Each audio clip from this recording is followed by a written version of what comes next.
While Europe was still burning witches in mud huts, a black queen commanded 120,000 soldiers and controlled trade routes worth billions in today's money.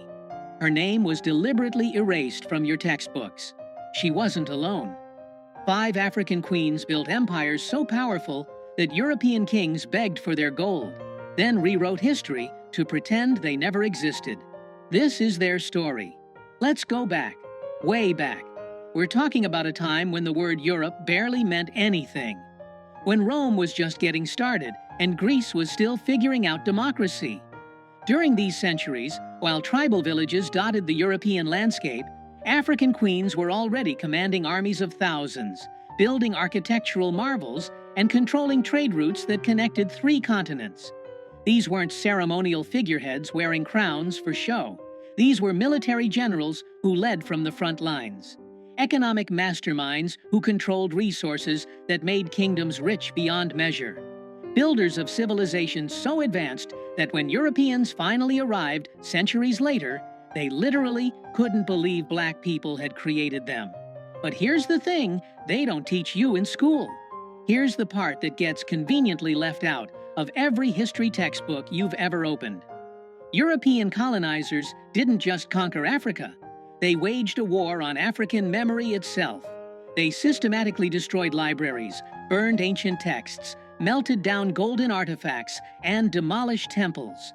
They renamed cities, redrew maps, and when they found archaeological evidence they couldn't destroy, they simply lied about who built it.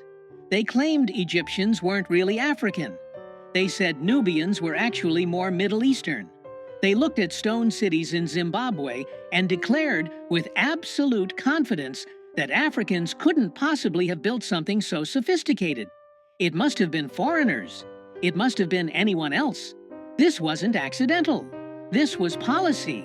Because if you're going to enslave millions of people, if you're going to colonize an entire continent and extract its wealth for centuries, you need a story that justifies it. You need the world to believe that these people had no civilization, no history, no greatness. You need everyone to think you're bringing light to darkness, civilization to savagery. And so the lie became curriculum. The lie became fact. The lie became the only story most people would ever hear. But the truth survived. In oral histories passed down through generations. In archaeological sites they couldn't completely erase. In ancient texts written by Greeks, Romans, and Arabs who actually visited these kingdoms and wrote about their magnificence. And in the stories of 5 queens whose power was so undeniable that even centuries of erasure couldn't completely bury them. The first queen we need to talk about lived almost 3,000 years ago. Her name was Makeda, though you might know her as the Queen of Sheba.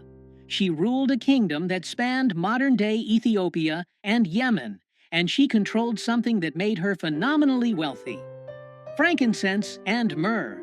If you've only heard those words in Christmas carols, understand this. In the ancient world, these resins were worth more than gold. They were used in religious ceremonies, medicine, perfumes, and embalming. Controlling the frankincense trade was like controlling oil in the modern world. Makeda didn't just have money. She had the kind of power that made other rulers need her. The Bible tells a story about her visiting King Solomon in Jerusalem. She heard about his wisdom and decided to test him with hard questions, bringing gifts of spices, gold, and precious stones. What the Sunday school version leaves out is the political dimension of this visit. This was a diplomatic mission between 2 superpowers. Solomon needed her trade routes. She needed to assess whether an alliance made sense. According to Ethiopian tradition, they had a son together named Menelik, who became the first emperor of Ethiopia and established a dynasty that ruled for 3,000 years. 3,000 years. Let that sink in. But here's where the erasure begins. For centuries, European scholars insisted that the Queen of Sheba must have been Arab, not African.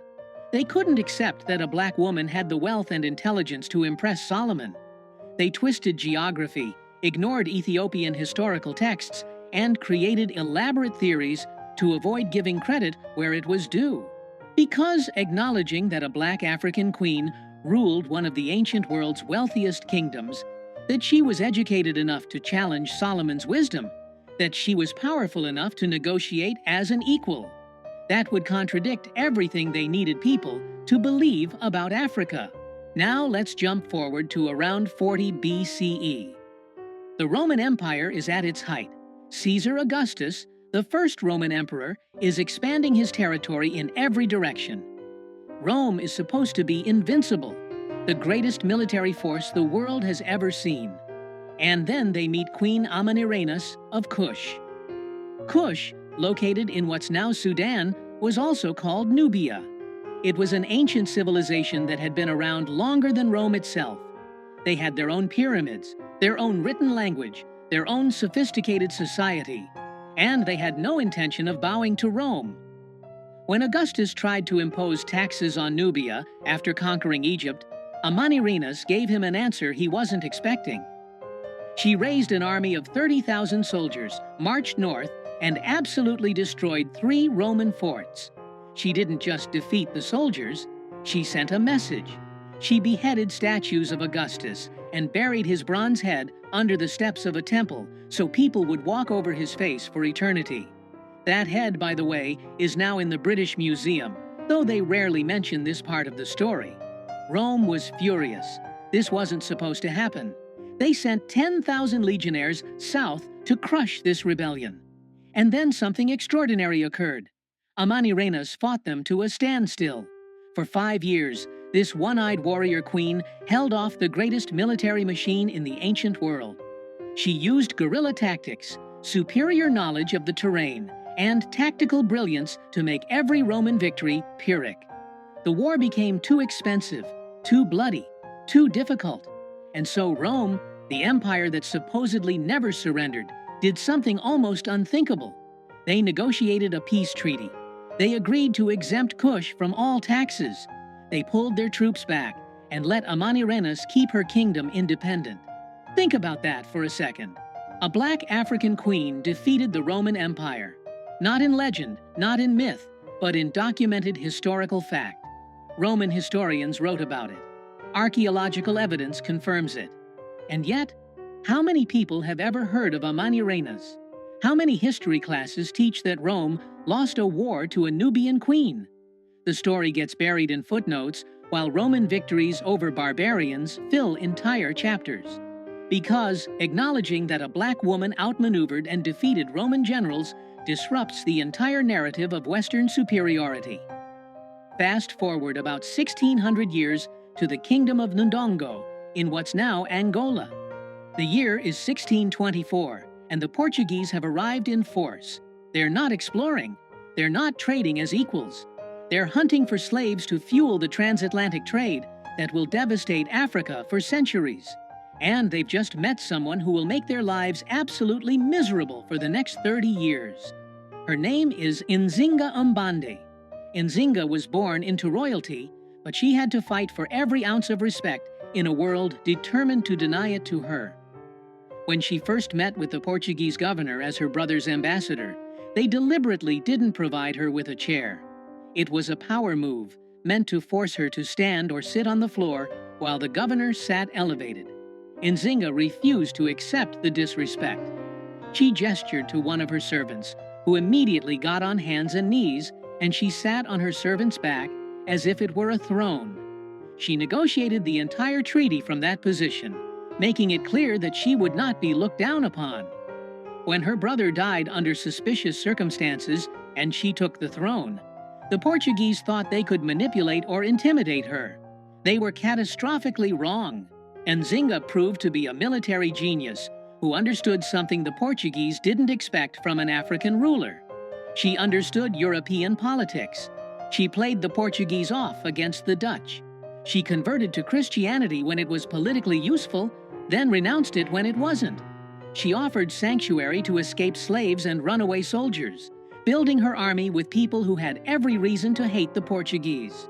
She used guerrilla warfare, scorched earth tactics, and hit-and-run attacks that left Portuguese forces constantly off balance. For 30 years, she held them off. 3 decades of warfare where the Portuguese threw everything they had at her and couldn't break her. She personally led troops into battle well into her 60s.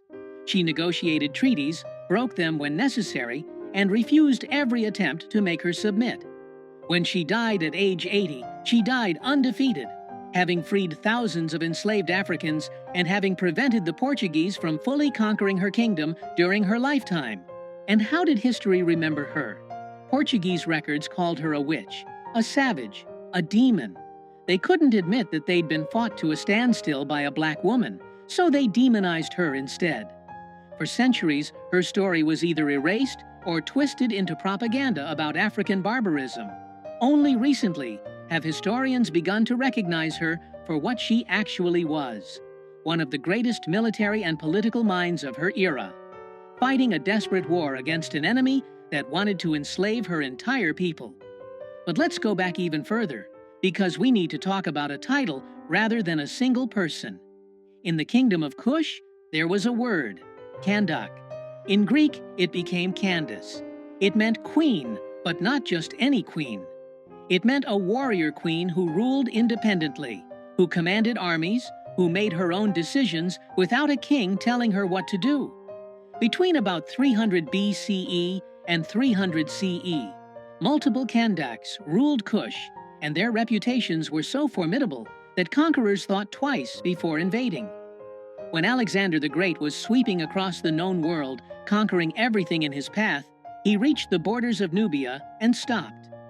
Ancient sources suggest he heard about the Kandaks and their military prowess, and decided the fight wasn't worth it. Think about that. Alexander, who conquered from Greece to India, who defeated the Persian Empire, who was called the Great precisely because he seemed unstoppable, looked at Nubia and said, "No, thank you." The warrior queens of Kush had a reputation that made even Alexander hesitate. These queens built pyramids. Yes, Sudan has more pyramids than Egypt, though most people don't know that because those pyramids don't fit the narrative about African civilization. They commanded armies, controlled trade routes, minted their own currency with their faces on the coins. They corresponded with other rulers as equals. The Bible mentions a Kandake in the book of Acts, though her power and position are reduced to a mere footnote in most interpretations. These were women with absolute authority in a world where Greece and Rome insisted only men could rule. And yet their existence has been minimized, footnoted, or erased from popular history. Now let's talk about Queen Amina of Zazzau, who ruled in what's now northern Nigeria from about 1533 to 1610. Amina came to power in the Hausa Kingdom at a time when the trans-Saharan trade routes were the highways of African commerce. Salt, gold, ivory, and enslaved people moved along these routes, making whoever controlled them extraordinarily wealthy. Amina decided she wanted to control them all. She took command of the army and began expanding Zazzau's territory through a combination of military conquest and strategic alliances. She personally led her troops into battle, commanding forces of up to 20,000 soldiers. Everywhere she conquered, she built fortified walls around the cities, some of which still stand today as testament to her reign. She ruled for 34 years, never married because she refused to share power, and rejected every attempt by European traders arriving on Africa's coast to establish protective relationships that would have undermined her authority. Her kingdom became one of the wealthiest in West Africa. Her military innovations influenced regional warfare for generations. And yet, when British colonizers arrived centuries later and heard stories about her, they declared she was probably a myth. African people couldn't possibly have had a queen that powerful, that successful, that militarily brilliant.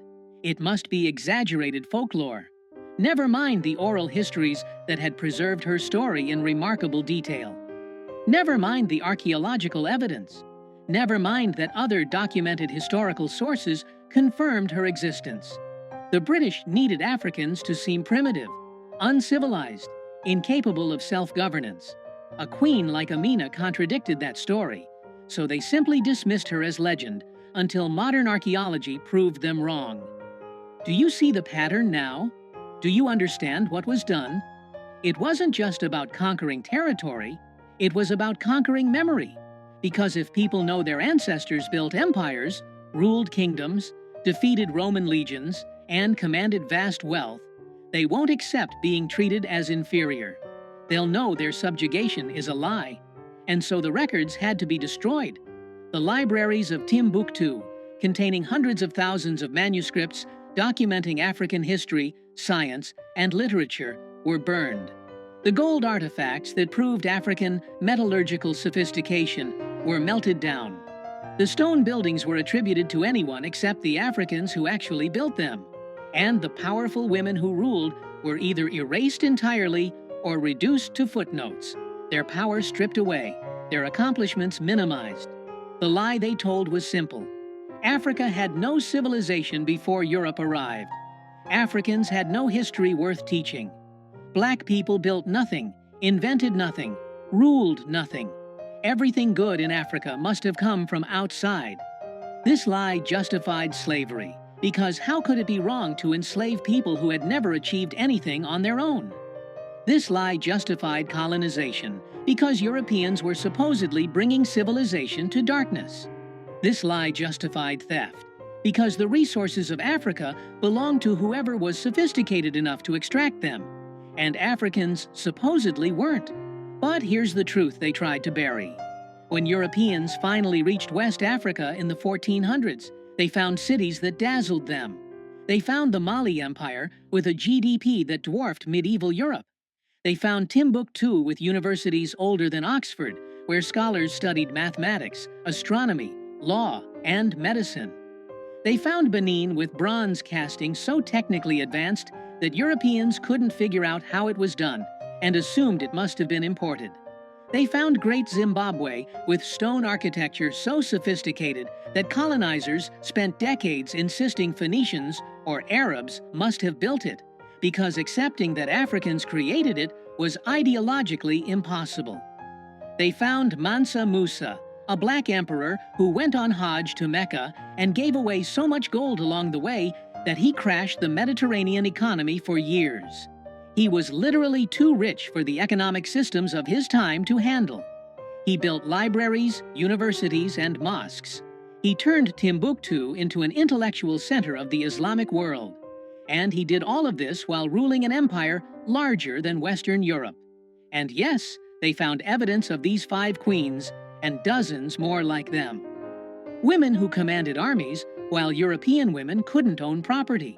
Women who controlled trade routes, while European women were burned as witches if they were too educated.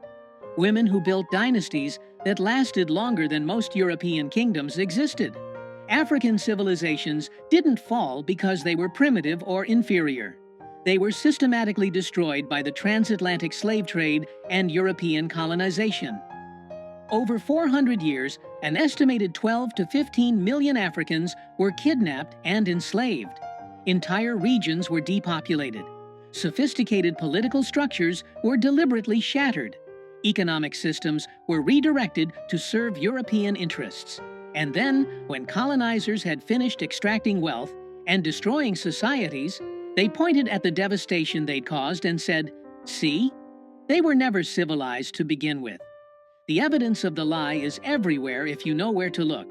Ancient Greek historians like Herodotus openly wrote about traveling to Africa and learning from African scholars. The Bible is full of references to powerful African kingdoms. Kush is mentioned repeatedly. Ethiopia is referenced throughout. Roman coins show extensive trade with Nubian empires.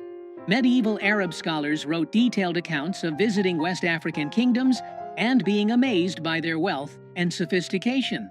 The proof was never actually hidden. It was just ignored, dismissed, or reinterpreted to maintain the narrative of African inferiority. But by the 1800s, when colonization was reaching its peak, this history was being actively suppressed. It was classified or hidden in archives where only scholars could access it. It was removed from educational curricula.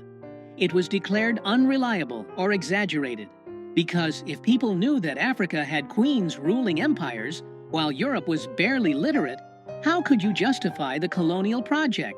If people knew that Africans had sophisticated political systems, advanced architecture, and thriving universities, How could you claim they needed European civilization? The most revolutionary act, it turns out, is remembering. It's refusing to accept the sanitized, whitewashed version of history that makes European dominance seem natural and inevitable. It's digging up the stories they tried to bury and shouting them loud enough that they can't be ignored anymore. These 5 queens weren't exceptions. They weren't rare anomalies in an otherwise primitive continent. They were products of sophisticated societies that valued different things than European societies did. Societies where women could hold ultimate power, where military prowess mattered more than gender, where wealth and learning flourished long before Europe emerged from its dark ages. Their stories weren't lost.